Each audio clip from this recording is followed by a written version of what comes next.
છોટાઉદેપુર જિલ્લાના બોડેલી ખાતે નકલી સિંચાઈ કચેરી ખોલી કરોડો રૂપિયાની ગ્રાન્ટ મેળવી કરેલ કૌભાંડ બાબતે છોટાઉદેપુર જિલ્લા પોલીસ વડાએ મોટો ખુલાસો કર્યો છે।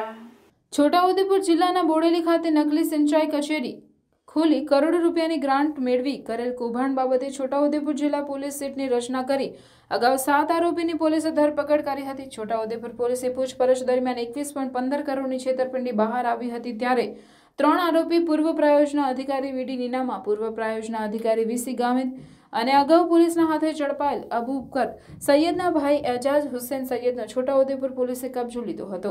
ત્યારે એજાજ હુસેન સૈયદે સંદીપ રાજપૂતનો ડ્રાઈવર બનીને સાથે ફરતો હતો। એજાજ સૈયદ આરોપીના બેંક એકાઉન્ટનું હેન્ડલિંગ કરતો હતો। આ સમગ્ર કૌભાંડ 2016થી શરૂ થયું હતું, જેને કારણે તે વખતના તત્કાલીન એડિશનલ કલેક્ટર બીડી નીનામા દાહોદ જેલના કબજામાં હતા। તેનો છોટાઉદેપુર પોલીસે કબજો લીધો હતો અને પોલીસે અગાઉ 24 એકાઉન્ટ ફ્રીઝ કર્યા હતા, જેમાં 2.96 કરોડ ફ્રીઝ કર્યા હતા। અત્યાર સુધી પોલીસે 3 કરોડ 17 લાખ રૂપિયા ફ્રીઝ કરવામાં સફળ થઈ છે, જ્યારે 4 લાખ રૂપિયા અલગ અલગ લોકો પાસે રોકડ રિકવરી કરાશે। પોલીસ તપાસમાં બહાર આવ્યું છે કે કૌભાંડીઓ દ્વારા ગાંધીનગરનો એક નકલી ઓર્ડર બનાવી બેંકમાં રજૂ કર્યો હતો, જે તપાસમાં એવી કોઈ ઓફિસ ગાંધીનગરમાં ન હતી।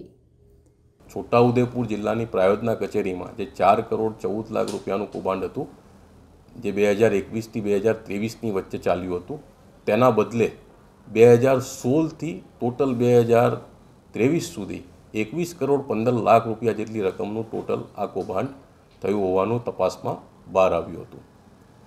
આ તપાસમાં ત્યારબાદ જે પ્રાયોજના વહીવટદાર અધિકારી જે તે વખતે એડિશનલ કલેક્ટર વીસી ગામિત હતા, જેની પાછળ પોલીસ લાગેલી હતી, અને પોલીસના શોધખોળ દરમિયાન તેઓ નામદાર કોર્ટ સમક્ષ સરેન્ડર થયા હતા, જેમનો પોલીસે નામદાર કોર્ટ પાસેથી કબજો મેળવી એમના 7 દિવસના રિમાન્ડ લીધા છે।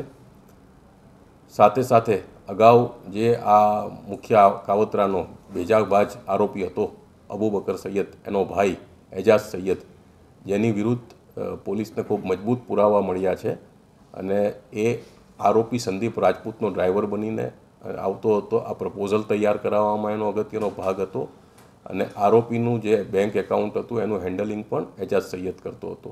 તે એજાજ સૈયદનો દાહોદ જેલ તરફથી નામદાર કોર્ટ મારફતે અમે કબજો મેળવ્યો છે, અને કૌભાંડ 2016થી શરૂ થયું હતું, એટલે એ વખતના તત્કાલીન એડિશનલ કલેક્ટર અને રિટાયર્ડ આઈએએસ અધિકારી બીડી નીનામા, જે દાહોદ જેલના કબજામાં હતા, તેનો પણ આપણે કબજો લીધો છે।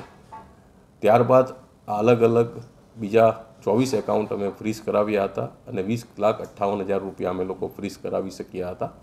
ટોટલ 3 કરોડ 17 લાખ રૂપિયા અમે ફ્રીઝ કરાવી શક્યા છીએ, અને લગભગ 4 લાખની જેટલા રૂપિયા ફિઝિકલ રૂપે અમે અલગ અલગ લોકો પાસેથી, સાક્ષીઓ પાસેથી રિકવર કર્યા છે। આ આરોપીઓ એ અગાઉ જે કચેરી ભાડે રાખી હતી, એ કચેરીના જે મકાન માલિક છે એ લોકોના સ્ટેટમેન્ટ લેવામાં આવ્યા છે। જે બેંક કર્મચારીઓને આ લોકોએ કચેરીનું ખોટો એડ્રેસ બતાવી, ખોટા આઈ કાર્ડ બતાવી ભાડે લેવા માટે બેંક એકાઉન્ટ ખોલવા માટેની પ્રોસેસ કરી હતી, એ બેંકના એકાઉન્ટના જે બેંકના અધિકારીઓ હતા એ લોકોના આ બાબતે સ્ટેટમેન્ટ લેવામાં આવ્યા છે।